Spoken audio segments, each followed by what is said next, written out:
Policing has been preparing for a number of years, since the referendum, and I think the frustration, as it is for many, is that we don't know what we're going to be needed to do on the streets or at ports or wherever that may be. So the preparations that we're putting in place now are not dissimilar to preparations we'll put in for any large-scale event. The difficulty with this is there are so many uncertainties and unknowns, and we don't even have a date yet.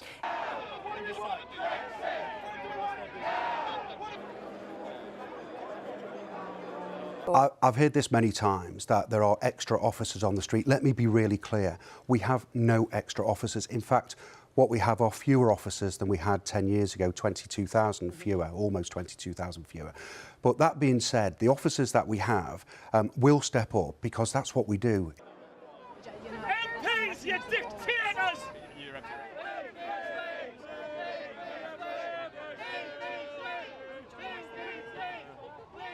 Leave is already being cancelled. They'll be working extended shifts, and where people in certain parts of the country might see their officers, far few in my view, they might not have them there because they might be responding to whatever Brexit brings.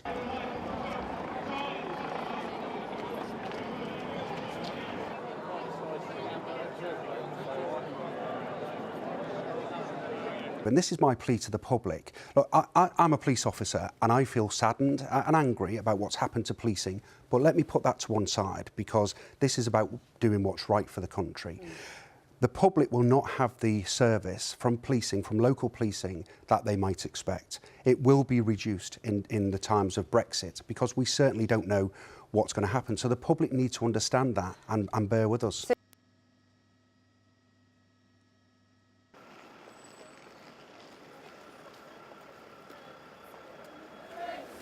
Yeah, and again, it's nothing new. That will be part of the contingency planning, that the military are there if needed. But the military will be used in more roles of guarding certain buildings. They won't be dealing with public order offences on the street. They'll be there to support, to allow police officers to be freed up in the case of, say, public disorder.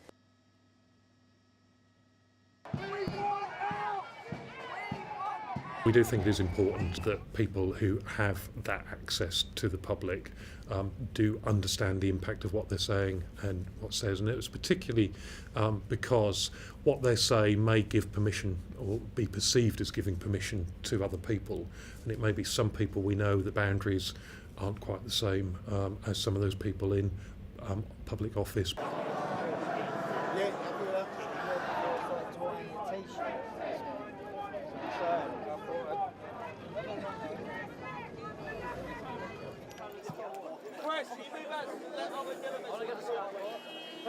Illegal sunbathing.